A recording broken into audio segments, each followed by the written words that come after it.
draining their bank accounts. She felt entitled to their money, and she would blow it all on drugs and gambling. She was still married to her fourth husband when she met Justin Rosen. Justin owned a very successful car dealership. One day, Teresa came in looking for work. She had experience as a saleswoman, so he gave her a job. She was good at sales. She was pretty and charming. Justin was impressed with her right away, and within a few weeks, they were having coffee and taking their lunch breaks together. As they spent more and more time together, their relationship became more than just business. He was old enough to be her grandfather. She was 34 and he was 73, but she didn't care. She starts seducing him, and before you know it, they're sleeping together. Teresa divorces her husband and starts pushing Justin to leave his wife and marry her. But he's taking it slowly. He's not going to throw everything away on this fling. But he does set Teresa up in an apartment and gives her an allowance of $400 a month. He bought her a new car and they went on vacations together. This went on for several years, but it's not enough for Teresa. She's used to getting the whole enchilada.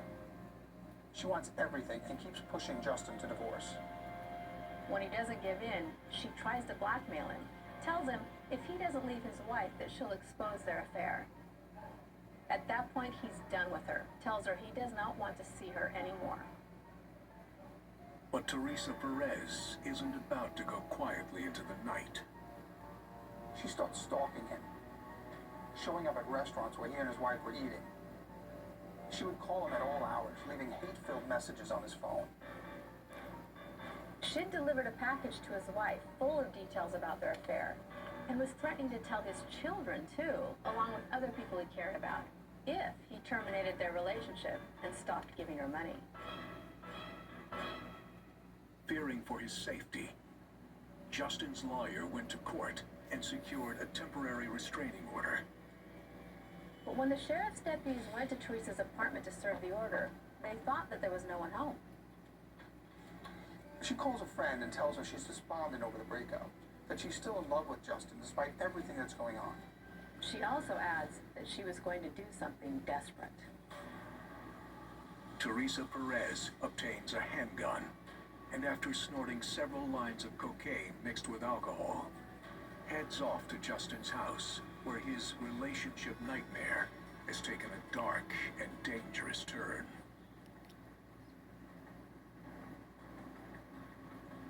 As they drive around Denver, she threatens to tell the world about their sordid affair.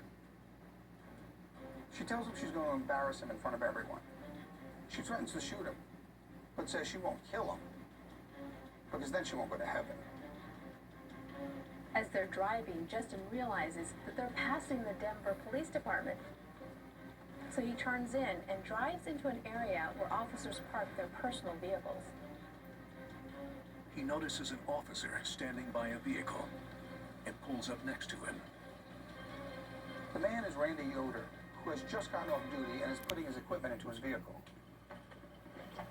Yoder sees there are two civilians in this area that's reserved for police officers, so he goes over to talk to them. As he does, Justin calls out to him, "Are you a police officer?" When Yoder says yes, Justin Rosen makes a break for it.